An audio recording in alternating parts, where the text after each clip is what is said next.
Bonjour, bonsoir, bienvenue sur le plateau de Femmes, le magazine qui donne la parole aux femmes sur tous les sujets qui nous intéressent, qu'on soit homme ou femme. Aujourd'hui, on va parler de danse, de modern jazz, on va parler de ballet, on va parler de création, de tradition, d'expression, de corps. On va même parler de bricolage, même peut-être de tableaux de dérivation. Vous êtes sur Zitata, restez là. Femme, femme, femme, femme, femme. Femme, femme, femme, femme, femme, femme, femme, femme, femme, femme.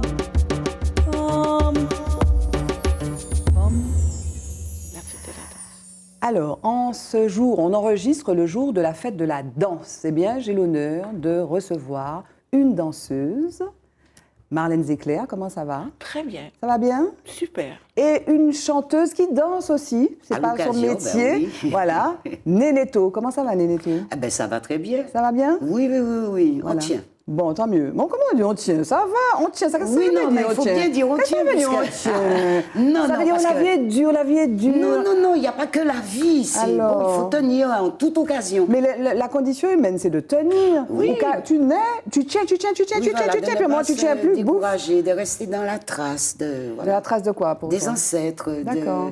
de valeurs, il y Ah. a tout ça qui Tu sais qu'on compte. on parle tellement de valeurs sur ce plateau. Ah oui. Bon, alors, mettons les pieds dans le plat. Tes valeurs, c'est quoi?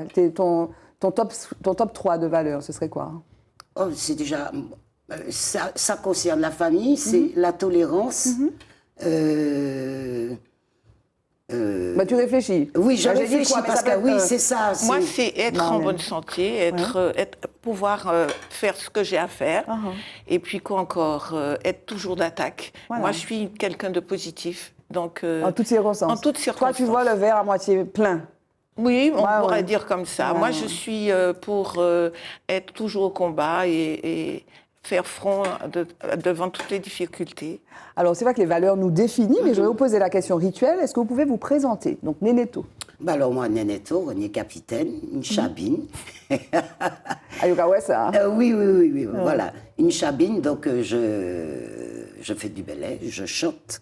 Avec Et- ta voix Oui, voilà, rocailleuse, c'est ça. fumeuse. Tu as fumé? Alors, j'ai fumé, je fume toujours, Et mais... tu fumes pour avoir cette voix-là, alors? Non, pas du tout. Tu sais que c'est pas bon, hein? Non, c'est pas ça. Le problème, c'est que c'est une de mes cousines qui avait fait On n'en fait pas la remarquer- promotion, hein, messieurs, dames, hein, quand Oui, même. voilà, Ouais. qui avait fait remarquer qu'en fait, j'avais déjà une voix grave. Grave. Et en plus, je travaille mes graves. C'est pas contradiction. La plupart des femmes vont travailler leurs Les aigus. aigus et tout ça.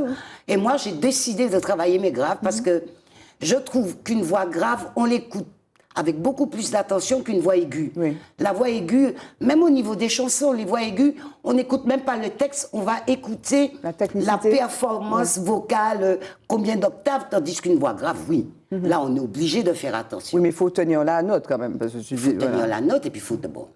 Bon. Il faut. En tout cas, quelle voix grave. Ah oui, moi, c'est impressionnant. Ça t'impressionne. Ah oui, Et alors, oui.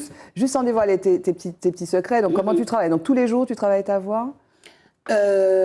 Pas forcément. C'est-à-dire qu'il y aura des jours où je vais me mettre à chanter certains morceaux. Ça va être des morceaux de son cubain, ça va être du jazz, enfin certains morceaux de jazz, pas tous, ou carrément du ballet, ou de la variété française, ça dépend. C'est-à-dire que je ne fais pas forcément des vocalises, je chante. Tu chantes. Mais tous les soirs, avant de m'endormir, je fais au moins 5 minutes d'exercice de respiration. Parce que là, tu es dans les médiums et ta voix médium est très très bien. Mais c'est vrai que Oui. c'est vrai, mais tu peux très facilement, effectivement, aller dans les grands. Oui, comme ça. descendre. Descends. Jusqu'où tu descends. Oui, très bien. Et jusqu'où tu montes. Je sais pas. Tu essaies de faire comme. Tu as déjà essayé de faire comme Céline Dion ou bien Beyoncé? Non, non, non, non, non. Non, en plus, ça ne m'intéresse Whitney pas Houston, vraiment. Whitney Houston. Non plus, Non plus, non, non plus. non. Ok. Ça, peut-être 12-13 ans, oui. D'accord. Ok. Oui, puisque justement, j'étais à la chorale de la cathédrale. Donc, on répétait les chants de la messe avec les sœurs. Et un jour, effectivement, je suis montée dans les aigus. Elle m'a dit, mais vous avez une très, très belle voix. Donc, à partir de maintenant, vous allez faire partie de la chorale. J'ai dû faire partie de cette chorale 6 mois, quoi, de janvier. Et puis après, non, j'ai laissé tomber. Ok.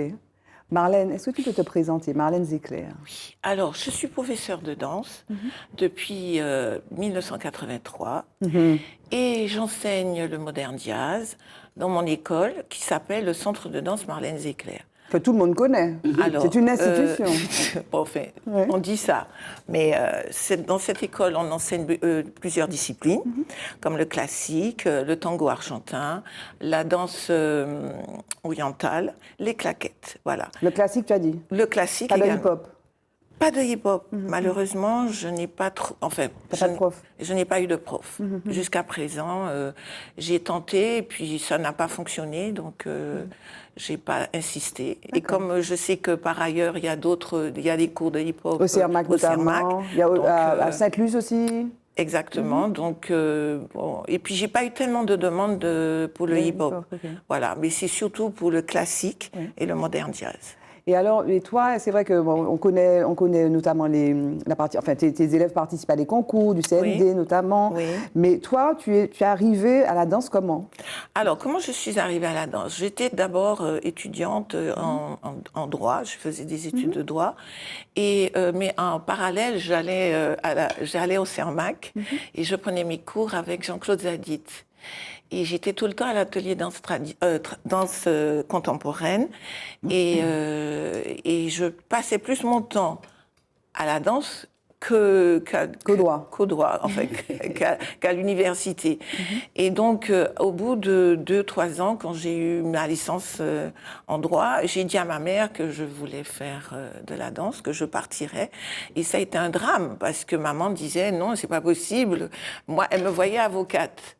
Et moi, je disais non, c'est ce que je veux faire, c'est être danseuse. Et bon, on a fait une réunion de famille et au cours de cette réunion, on a invité les amis et les parents. Et qui pour eux ont dit non mais c'est ce qu'elle veut faire, il faut la laisser partir, il faut la laisser faire ce qu'elle a envie de faire. Ça t'émeut de parler de ça? Oui, parce que ce sont des souvenirs qui sont touchants quand même.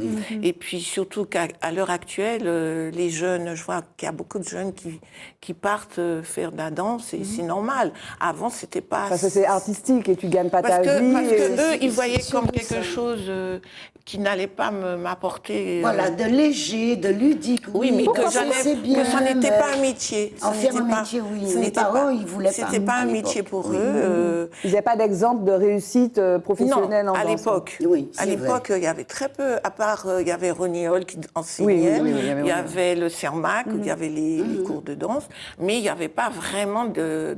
C'était marginal. C'était un peu marginal. Donc, moi, je suis partie dans les fins des années 70, des années début 80, à Paris. Et j'ai continué, je suis partie faire mes études de danse et puis je suis revenue pour enseigner. Dans quelle école tu t'es Alors ça s'appelait le Centre international de la danse à Paris et il y avait des profs des États-Unis.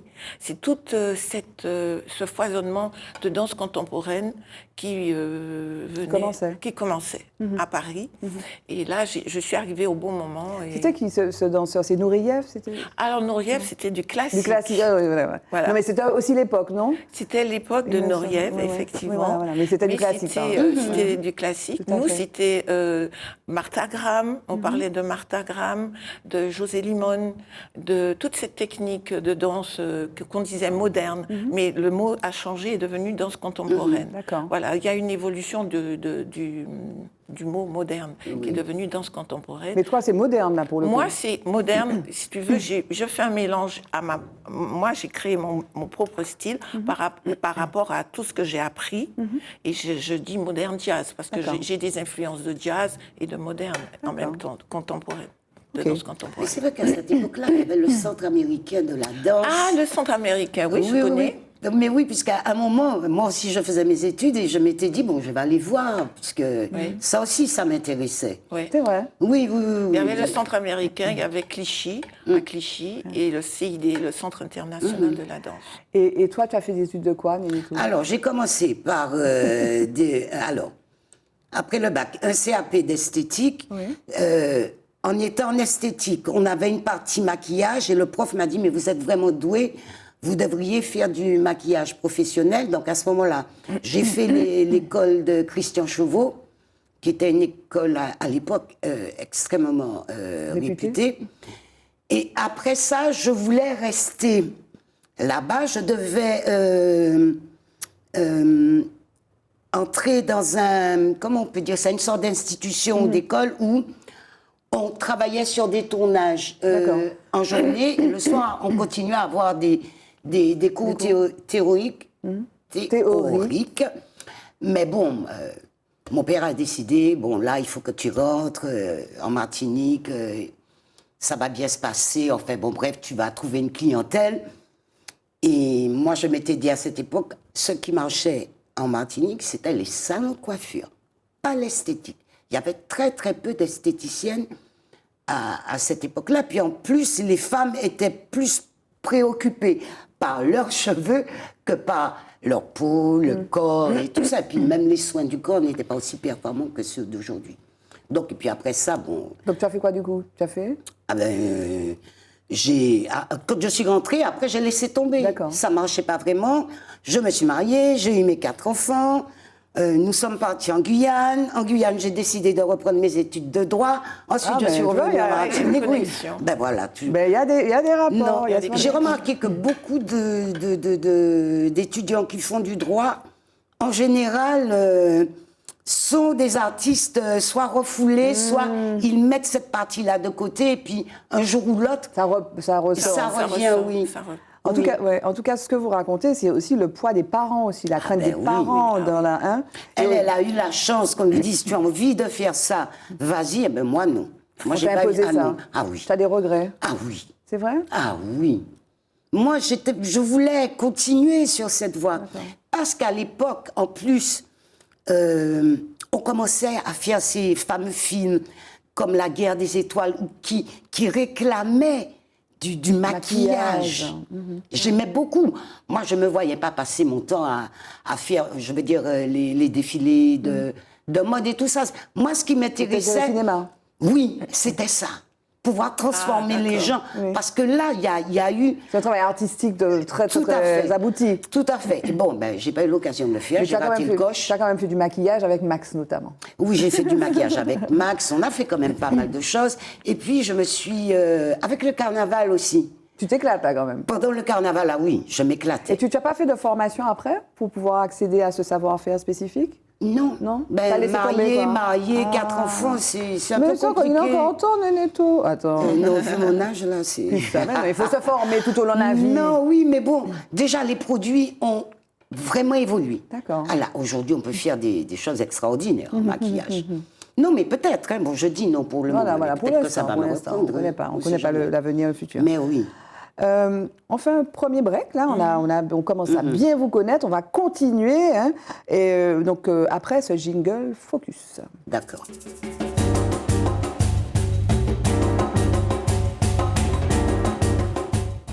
Alors, le Focus nous emmène en Allemagne, parce qu'on aime bien voyager dans Forme, donc l'Allemagne avec une actualité. Je crois que j'ai fait une capture d'écran sur des sites français qui parlaient en fait de cette décision de la municipalité de Göttingen en Allemagne, qui a décidé de rendre accessibles les piscines de la ville aux femmes, donc aux seins nus, en se disant que c'était une mesure qui allait dans le sens de l'égalité entre les hommes et les femmes. Les hommes peuvent venir avec la poitrine dénudée, on ne les imagine pas avec un soutien-gorge, mais voilà, certains d'ailleurs ont un peu de poitrine, hein, ils pourraient mettre de temps en temps des soutiens-gorge, mais non. Donc pour cette égalité, donc... la mairie de Göttingen donc, a décidé de permettre aux femmes dans les piscines de la ville, à partir du 1er mai, de venir en topless, donc seins nus. Qu'est-ce que vous en pensez? Nénéto? Moi, je dis pourquoi pas. Bon, dans la mesure où ça ne dérange personne, je vois pas. Mais ça pourrait déranger ceux que ça dérange, quoi, qui disent mais bon, la pudeur, etc. Non, les enfants. Ce sont que des femmes ou bien il y a des hommes et des femmes? Non, c'est des hommes et des femmes. Des hommes et des femmes. C'est mixte. C'est comme sur les plages, sauf que là, c'est un espace clos. Oui. On imagine que, parce que sur la plage, tu as des plages où les femmes sont seins nus. Mais c'est ouvert, tu vois, à la limite. Mais là, c'est un espace clos, c'est un espace qui est limité, où il y a peut-être toute espèce de toute espèce d'âge d'ailleurs, des personnes âgées, des jeunes, etc. Tout, oui, il y a de tout. Mais les femmes, comme les hommes vont, parce qu'on aurait pu dire aux hommes, attendez, c'est quand même... oui, mais est-ce que les hommes sont dénudés, eux? Ils sont dénudés du haut. Non, mais de toute façon, les hommes, ils sont buste nus, mais est-ce qu'ils en sont leur... Non, mais les femmes ne vont pas nues, on n'a pas dit nues. On a dit juste, ils disent que pour que les gens soient égaux, comme les hommes sont torse nu, les femmes sont aussi, elles ont la possibilité d'être torse nu. Qu'est-ce que tu en penses? Ah oui? Moi, toi, tu dis, je vois ce que tu dis, parce que tu dis qu'au sein nu des femmes correspondrait le sexe nu des hommes. Mais non, non. Non, c'est pas ça du tout. Justement, il faudrait que les hommes apprennent à se contrôler. Aussi. Et ce n'est pas parce qu'ils ont une paire de seins qu'il faudrait qu'ils présentent les armes. Bon, pour dire ça gentiment. Non, moi, ça ne me pose pas de problème parce que à une époque, en Martinique, quand on allait à la plage, on était seins nus. Moi, je me suis baignée seins nus avec tout le monde. Il y avait pas... Et puis moi, je trouvais ça très bien. On a une telle liberté. Pourquoi cacher? Parce que à ce moment-là, ça veut dire que nos seins ne sont que des objets sexuels. C'est vrai. Moi, mes seins ne sont pas des objets sexuels. C'est vrai. Ça peut être un objet sexuel. Mais ça se passe si tu le décides. Voilà, dans l'intimité, là. Et puis c'est aussi un objet qui permet de nourrir des enfants. C'est clair. Donc c'est le biberon à domicile. Mais tu sais qu'une des premières émissions qu'on ait faites ici, Femmes, on avait commenté d'ailleurs dans Focus cette actualité qui consistait, tu sais qu'il y avait une jeune femme en Martinique qui avait été agressée parce qu'elle donnait à boire, enfin elle donnait la tétée à son enfant. Oui, mais avant on n'avait pas ce problème. Moi, dans les années 60, voir une femme allaiter, c'était pas un problème. Mais j'ai l'impression qu'on devient de plus en plus pudibond, mais pas par rapport justement à comment on était avant, mais à ce qu'il faudrait être comme ceux d'ailleurs. Ça c'est problématique. Ouais. Non, mais... C'est comme excusez-moi, enfin, parce qu'il y a effectivement la nudité, mais il y a aussi l'objet qui est le maillot de bain, le haut. Parce qu'un soutien-gorge, je ne sais pas ce que vous en pensez, mesdames, mais bon, c'est pas un objet de torture, mais bon, on est bien quand on l'enlève, quoi. Soyons clairs.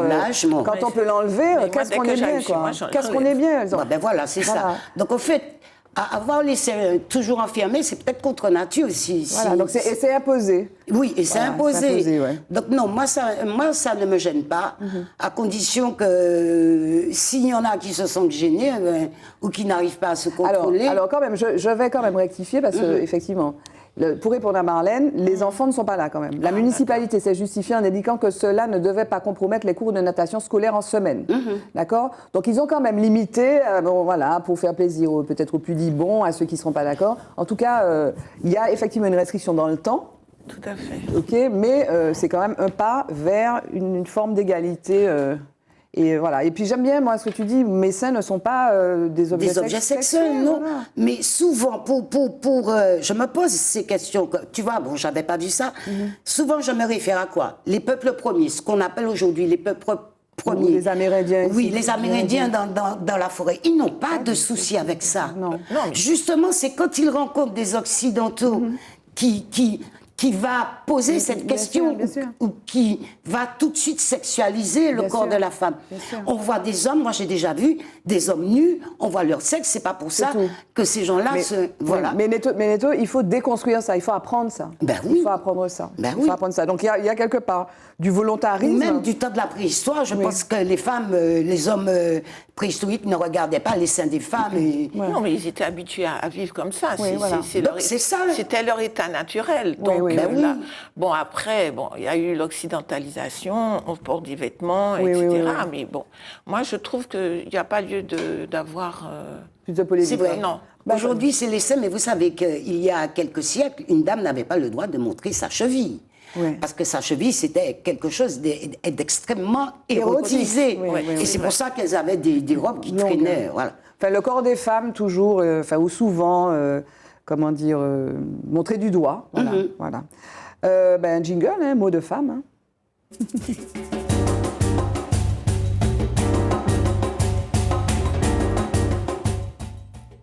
Non, je t'en prie. On discute. D'accord. Une petite fille. Je prends le cas d'une petite fille. Une petite fille, bon, elle va grandir, les seins vont pousser, mais en fait, dès que les seins poussent, va t'habiller. Mais pourquoi déjà, aussi, on la pourquoi culpabilise. Non, mais pourquoi aussi? Pourquoi? Parce qu'on entend aussi toutes ces actualités de prédateurs sexuels, oui, etc. mais c'est parce qu'il y a... Tu as dit que tu as 4 enfants. Tu as des filles? Non, j'ai 4 garçons. Ah. J'ai 4 garçons. Ah, tu as 4 garçons. Tu as des enfants, Marlène? Oui, Tu as des filles? j'ai une fille, un garçon. Ah, d'accord. Mais je pense que finalement, ce rapport au corps, et même de la part de maman, qui pourrait avoir l'esprit très large, c'est peut-être aussi, si tu veux, avec cette anticipation, cette prévention aussi, parce qu'il y a des choses qu'on entend, tu sais, les histoires d'agression sexuelle, etc. C'est peut-être aussi pour ça. Aussi, oui, non? bon, je suis d'accord, mais à ce moment-là... oui. Ben, surtout que ça vient la plupart du temps des hommes, il faudrait aussi que les hommes apprennent à contrôler leur sexualité. Bien sûr, on est d'accord. Voilà, parce que pour certains hommes qui ne contrôlent pas leur sexualité et qui ont un côté pervers, on va mettre nos filles, on va les corseter, nous-mêmes nous allons être corsetés. Il y a un moment où il faut établir... Non, il faut assumer ça, mais il faut pas être naïf. Hein. Des fois, enfin moi j'ai une ado, des fois tu regardes les enfants que tu amènes à l'école, tu peux croiser ou apercevoir des regards qui sont des regards concupiscents, soyons clairs. Donc je pense que là, ce qu'on projette peut-être, si tu veux, c'est cette crainte-là. Oui, c'est ça. En tout cas, Gauthier, nous on valide, comme on dit. On a validé. Et on continue sur le Belay, parce que Marlène nous a parlé effectivement, et on a parlé des parents. Oui. Mais toi, comment le Belay, tu arrives au Belay, toi? Alors, je suis arrivée au Belay très tard, on va dire 1999, 98, 99, 2000. En fait, j'ai toujours aimé cette musique. En plus, petite, mes parents nous amenaient voir les ballets de Loulou Bois-la-Ville. Ah, oui. Et quand c'était la partie Belay, tambour, mais ça m'emplissait. J'étais vraiment... voilà, comme je suis là. Bon, je grandis. Où trouver? Comment faire? Entre-temps, Thiémile, il y a eu ces vinyles. Donc, mon père les a achetés. Donc, je passais ça en permanence. Alors, on va voir les ballets de Loulou Bois-la-Ville. Je regardais comment les filles dansaient. Je mettais le disque de Thiémile et j'essayais de faire. Mais en même temps, bon, on sait que c'est de la Martinique, que c'est à nous, mais on apprend ça. On fait comment? Vraiment, c'était un vide. Bon, alors, on continue, on grandit, je vais faire des études. Et là, on tombe sur quoi? Bon, les Guadeloupéens, le gros cas. Et je demande, mais oui, mais le Belay, là, je n'ai jamais eu de retour. Et peut-être qu'il y avait déjà des gens qui l'enseignaient où j'aurais pu rencontrer le Belay à cette époque-là. Non, je ne savais rien du tout, le gros cas. Donc, je rentre en Martinique et il y a une amie qui me dit, mais tu sais, Nénéto, tu m'as toujours parlé de Belay. Là, je suis dans une association à l'Enclos qui fait du Belay avec Daniel Bardioui. Ah. J'ai dit, ah ben oui, tout de suite. Dans la semaine où je me suis inscrite, j'ai été, et c'est comme ça que j'ai commencé. Et tu as dansé? Je suis allée pour apprendre à danser. Et assez tôt, il a mis en place un atelier chant. Ah ben, je me suis dit, je vais dans l'atelier chant. Effectivement, et la première fois que j'ai chanté, le professeur Tony Clovis m'a dit, non, tu as vraiment une voix, tu as quelque chose, et sûrement bientôt tu seras plus forte que moi. Alors moi, je le regarde, parce que moi, je n'avais pas cette idée, effectivement. Donc, je suis restée dans l'association et j'animais le cours en chant. D'accord. Pas la danse. Mais ça n'empêche pas d'apprendre la danse. Parce qu'à ce moment-là, on apprend la danse comme on fait les anciens, en regardant. On regarde, puisque je chante pour ceux qui font le cours, donc eh ben, après... Tu n'as jamais eu envie de... Tu fais du Belay?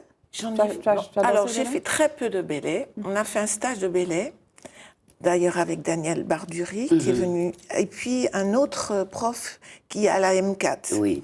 Donc, j'ai quand même travaillé les pas, mais pas suffisamment. Je ne vais pas me dire que je maîtrise correctement le Belay. Mais ça m'a toujours intéressée et j'ai travaillé aussi dans mes créations avec des danseurs qui font du Belay. Et on a travaillé sur une création autour du Belay. C'est quoi le lien qu'il y aurait entre le Belay et puis le modern jazz? Alors, on va dire l'ancrage dans le sol. On va dire la même chose. Voilà. Donc, on travaille dans le sol, toujours les pieds vraiment, l'assise dans le sol, Bien sûr, on va dans les demi-pointes, on va monter, mais on est aussi dans le sol, beaucoup.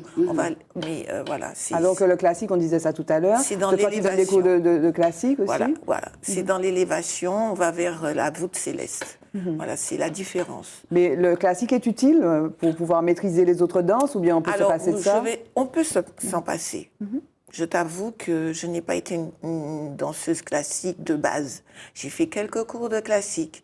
Mais c'est vrai que ça aide énormément parce que c'est comme quand tu joues du piano. Tu peux faire du piano instinctivement, mais la base reste la technique.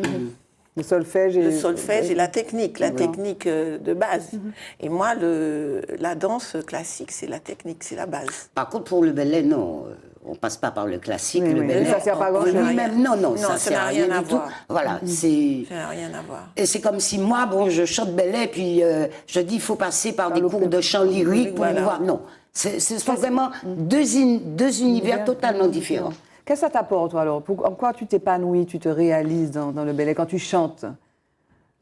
Eh bien, comment expliquer? Je me sens bien, je me sens à la bonne place, je me sens habitée, voilà, c'est ça. Ça me correspond vraiment. J'aime les autres choses, mais le ballet, voilà, c'est... C'est toi.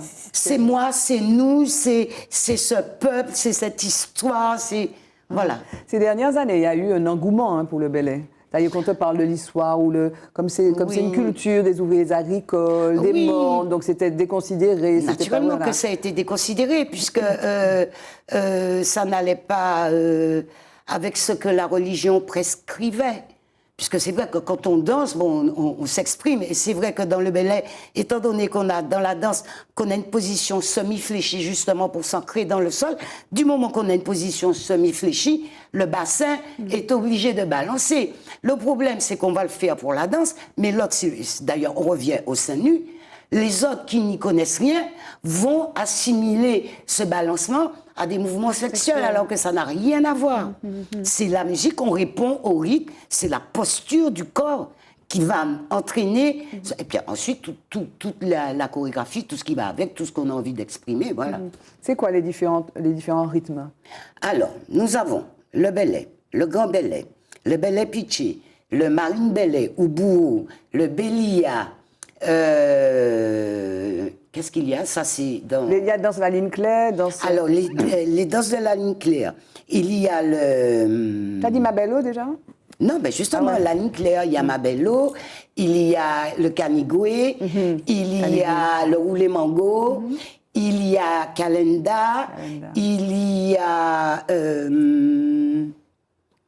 Mon Dieu, j'espère que je suis sûre que j'en ai oublié. Oui. Par rapport au Goka, il y a 7 rythmes. 7, oui. Alors que nous, il y a plein... on a beaucoup plus, et chaque rythme correspond à une danse. Et c'est bien, c'est autant codifié que pour la Guadeloupe? C'est-à-dire que oui, il y a eu un travail des associations, et particulièrement des frères Dru, qui avec... la M4. Oui, voilà, la M4 et les frères Dru, qui ont mis en place une certaine codification, puisque le monde évolue.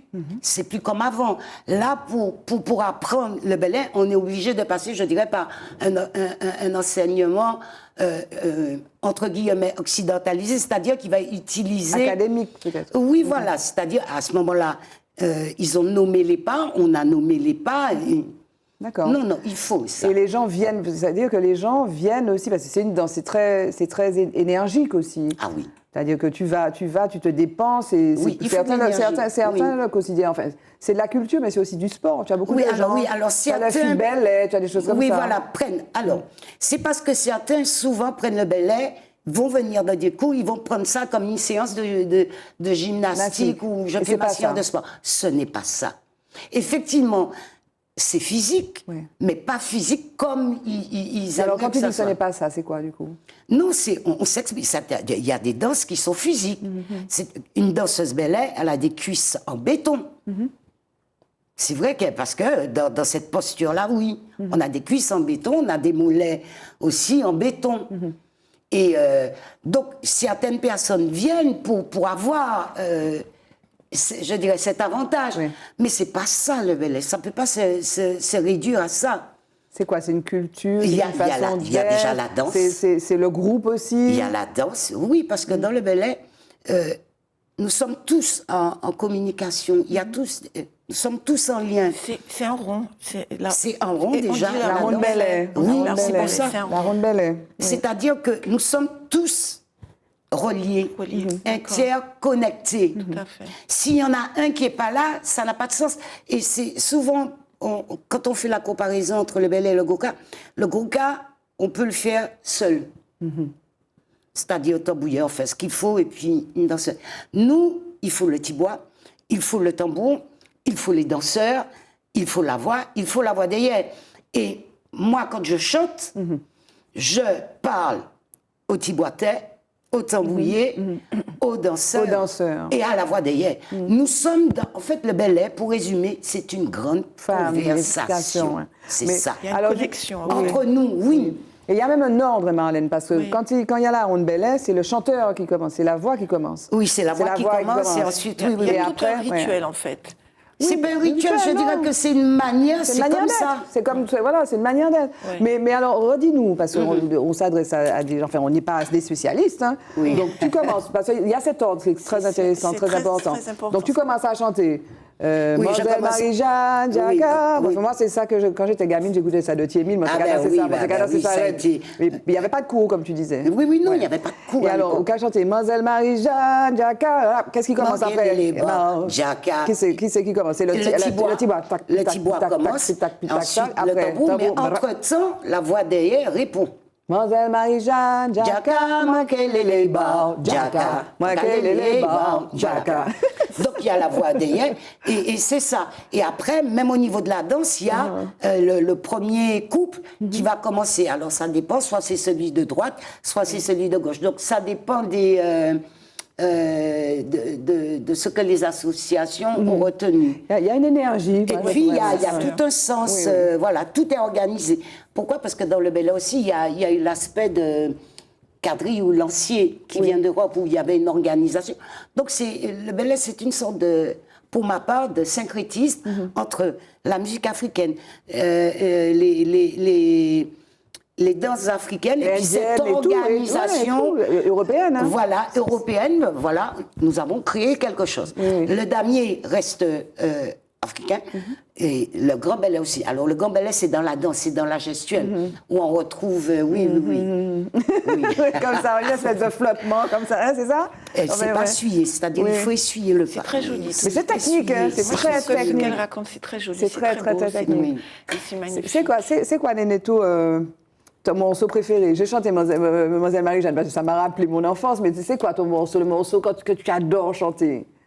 Un que je vais prendre tout de suite comme ça, c'est un morceau qu'un tambouillet, Medjou, Joël Le Salle. Il était parti en Guyane, il me semble, et il est revenu avec un morceau de Cassé-Corps qu'il a adapté au ballet et qui s'appelle Gabriel. Et c'est un morceau, c'est vrai, si on me demande de chanter quelque chose, ça va être ça. C'est quoi alors? C'est Gabriel, ça fait mano. Mano ka pléré, Gabriel, ça fait mano, mon ka gade, mano ka hele. C'est un morceau qui est comme une begin, c'est une begin ballet, mais voilà, c'est un morceau qui chaloupe, ça met de la joie petit à petit. Et puis il y a un autre morceau aussi, un de mes préférés, c'est Paola de Thiémile, pas de Francisco, c'est Paola, ouais, Paola, moi capati et puis Paola, bon canadienne, Paola, voilà, c'est ça. Là aussi, c'est le même. Bravo. Il faut que tu fasses Daniel Nénéto. Il faut que tu fasses Daniel Nénéto pour faire une création avec tes élèves. Mais elle a eu 3 de mes élèves qui ont dansé pour la Biennale. Ah oui, parce que j'ai participé. Elle a 3 de mes élèves. Ah, d'accord. Ah ben ouais, c'est très bien. Oui, qui ont dansé mercredi et jeudi. Ah ben oui. Et toi, tu as participé à la Biennale de danse. Oui, au niveau du chant, parce qu'elles m'ont parlé de toi. Voilà, ben oui, c'était très bien parce que la musique, c'était quoi? C'était le ballet. Mais pas du ballet du début à la fin. C'est-à-dire qu'elle rentre danse contemporaine, a cappella, sans rien. Et puis, à un moment, j'interviens, je commence avec un chant, mais sans tambour, sans vraiment respecter la manière de chanter ce ballet, c'est-à-dire répondre, enfin pas répondre, la voix derrière la voix. J'arrive, je m'exprime, et après, le tambour va rentrer, donc le tambour, elles vont danser, puis à un moment, je vais revenir avec le chant, je reviens ensuite 2 fois avec le chant.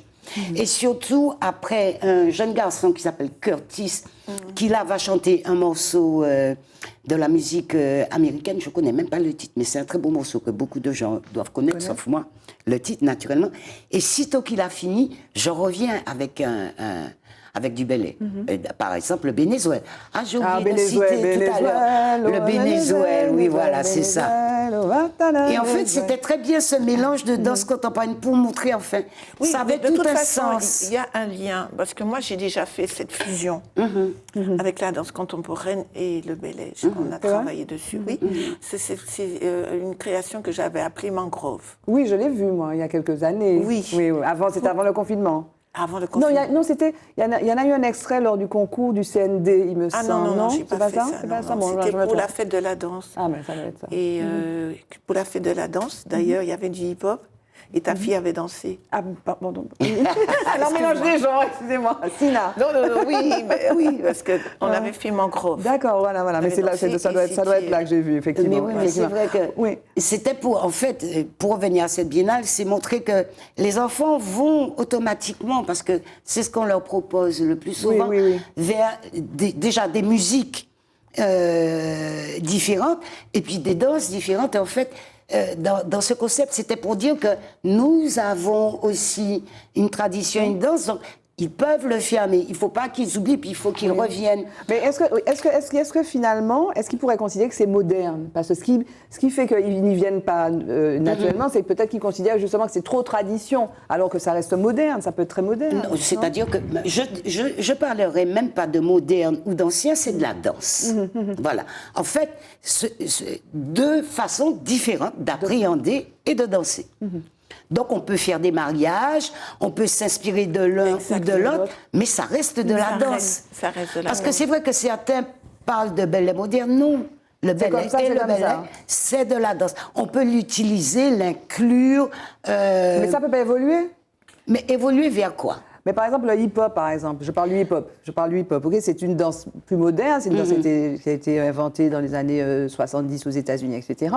Mais tu as des pas, tu as des styles, tu as différentes catégories qui sont venues au fur et à mesure et qui incorporent d'ailleurs peut-être maintenant des pas de musique africaine ou des choses comme ça. Oui, et ça, est-ce que c'est même si ce sont des traditions qu'il faut effectivement maintenir, respecter, est-ce que ça reste quand même, ça peut rester, enfin toi tu fais des créations, mais la danse évolue, il y a une évolution de la danse, de toute façon la danse évolue, elle n'arrête pas d'évoluer.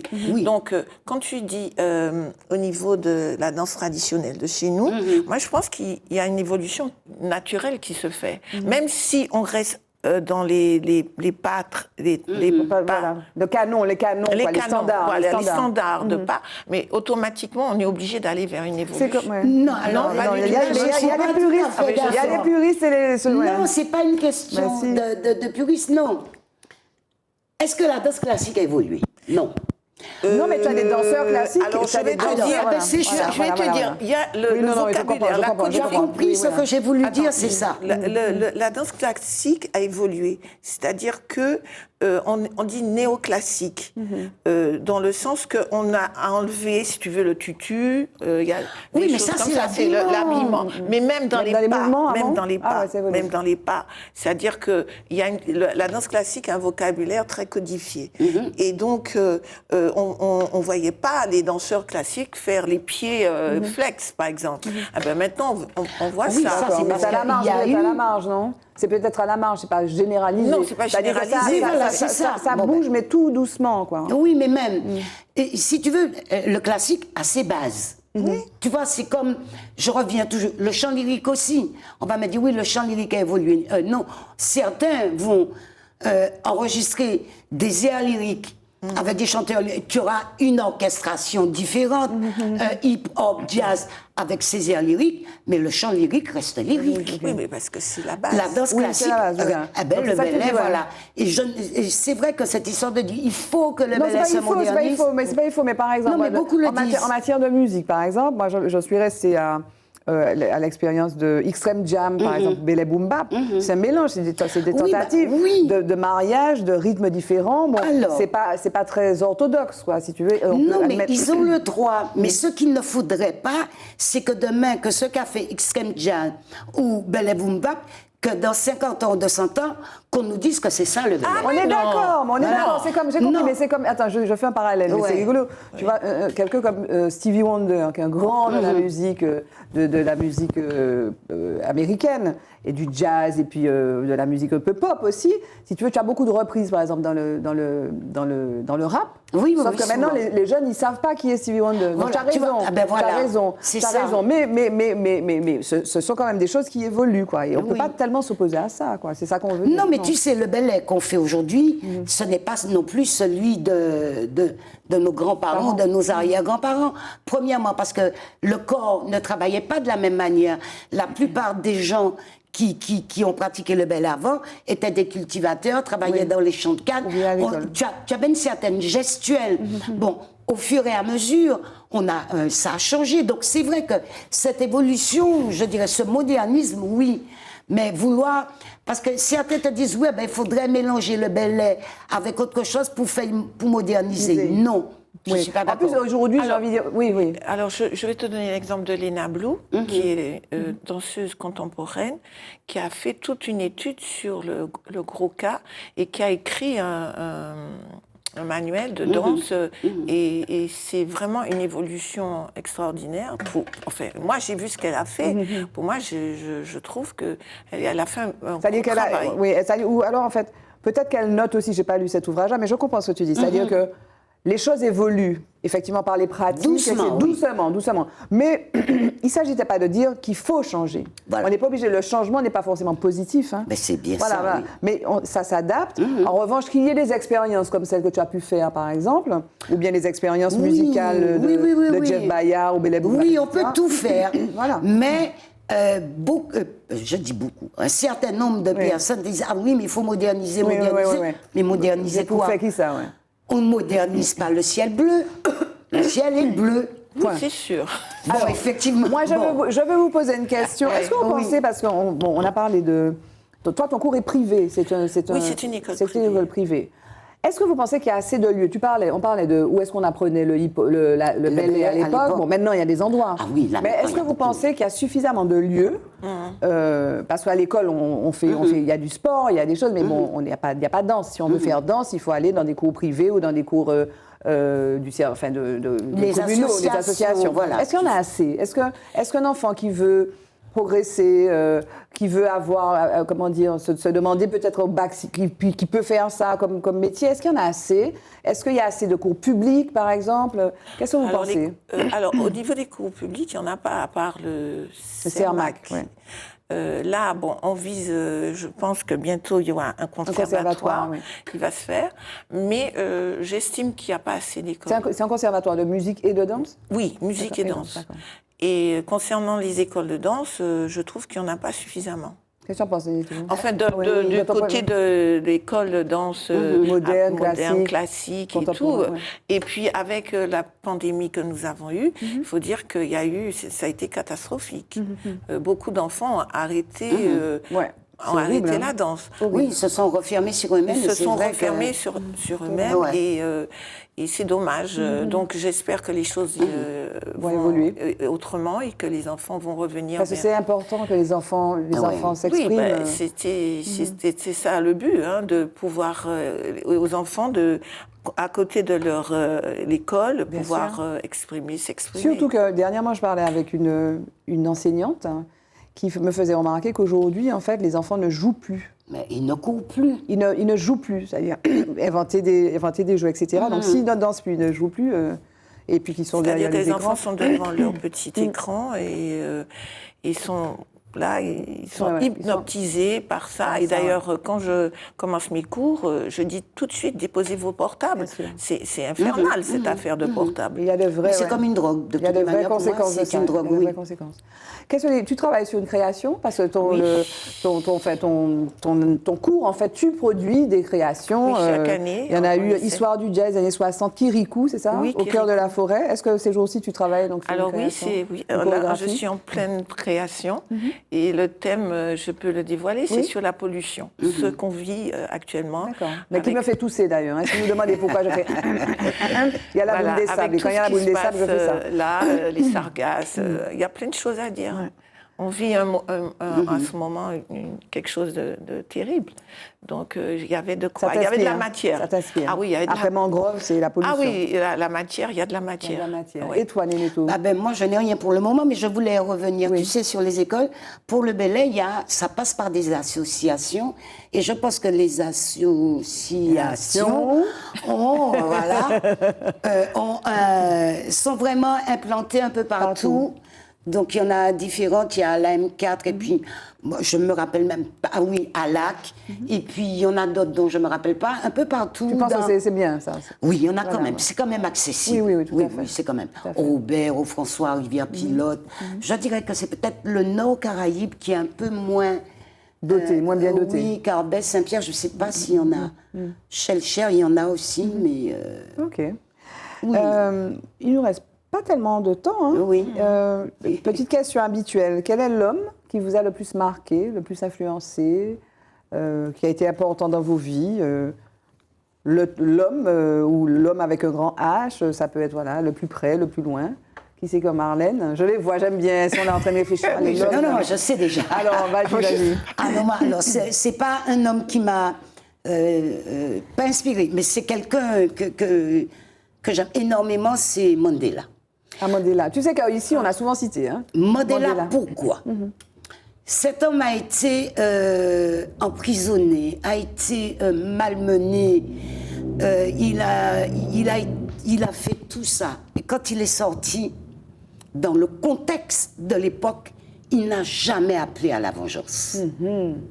Ils ont même fait et ça avait un nom, une sorte de rencontre entre ceux qui ont torturé, donc les tortionnaires et les torturés. C'était la commission réconciliation. Ailleurs, ça aurait été un bain de sang.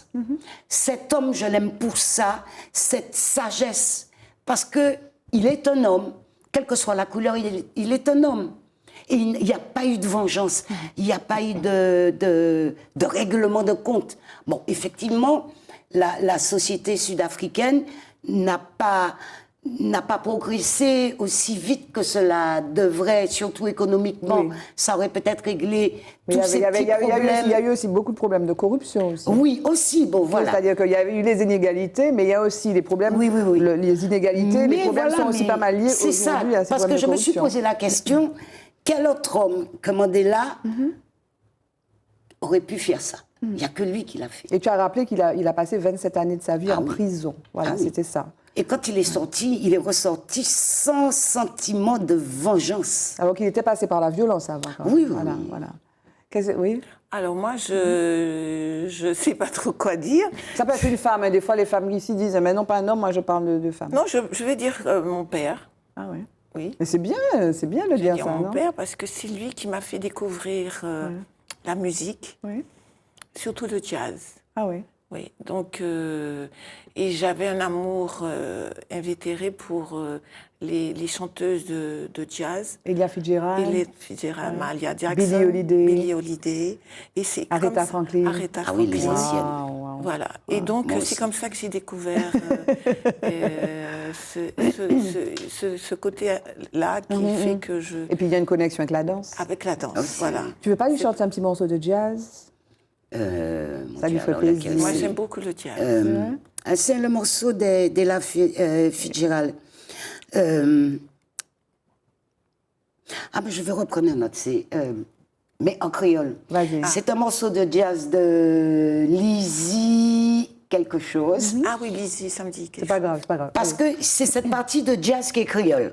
D'accord. Donc j'ai traduit en français. Un homme sérieux, raide pour trouver, toujours qu'à tomber à sous mauvais. À peine nous les quoi, qui n'ont lancé tard.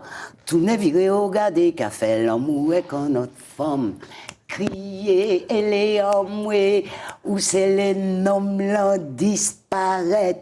Alors si non mou sérieux, écoutez-moi bien, fais l'amour les bons matins, fais l'amour toute la nuit, fais l'amour sans arrêter, assis au café bien. Passe un homme sérieux, raide pour trouver, je dis. C'est voilà, cette dame, elle a chanté, ce morceau c'est A Good Man, quelque chose, Too Fine. A good man to find is very difficult. Fais l'amour le matin, fais l'amour la journée, bon. Non, mais en fait, au départ, elle le chante en anglais. Ouais. Et elle a eu la partie en créole de Louisiane. D'accord. Qui est très. Alors, dans le créole de Louisiane, ça rappelle un petit peu celui de Guadeloupe, un petit peu celui de Martinique, un petit peu celui de Guyane. C'est une sorte de petite chose, oui, voilà. Et moi, j'avais traduit le tout en créole. Pourquoi? Pour retrouver ce côté créole, parce que le jazz est né dans le Sud. S'il est né dans le Sud, il est né dans un monde créole. Dans le nord des États-Unis, il n'y a pas eu de jazz. Il y a eu la musique folk, il y a eu... Et même le rock'n'roll est créole au départ, parce que ça vient du Sud. Il suffit de demander. Eh oui, il suffit de demander, voilà. Cadeau. Oui, c'est un très beau cadeau. Le mot de la femme.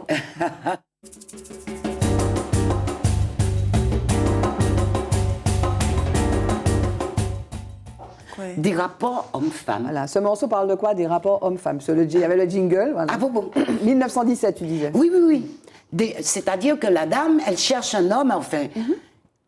Et puis elle tombe sur un, le quoi sérieux? Ben non, il est déjà en train de draguer l'autre. Oui, pas que de draguer, parce qu'elle a. Voilà. Donc les conseils de l'époque, c'est tu lui fais l'amour le matin, le midi, le soir, assure-toi que tu le fais bien. Mais bon, mais c'est encore valable aujourd'hui, tu vois. Il y a des femmes, justement, qui souffrent de ça. Mais la solution, c'est pas de lui faire l'amour le matin, le midi et le soir. C'est que lui aussi, il prenne conscience et qu'il soit responsable. Quand même. Exactement. Dans une histoire, il faudrait qu'il soit responsable. C'est presque le mot de la fin, donc le mot de la fin, ce serait quoi? L'émission n'est pas finie? Si, il nous reste 1 minute, ce serait quoi? Le mot de la fin, ce serait quoi? Ce serait ça? Ce serait ça? Oui, que les hommes... Non, Rien n'est préparé dans cette émission. Oh là là, moi je croyais qu'on avait déjà... Non, mais on est en connexion. La danse, vive la danse, c'est magnifique. Oui, la danse, c'est un langage. C'est un langage extraordinaire.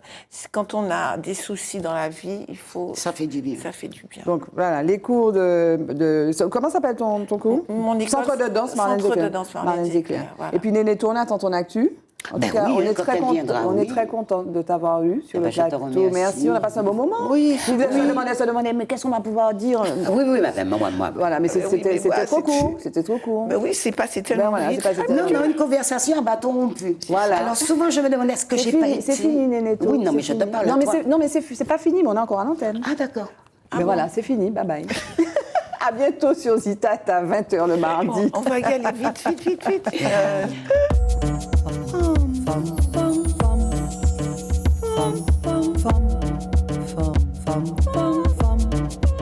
Femme.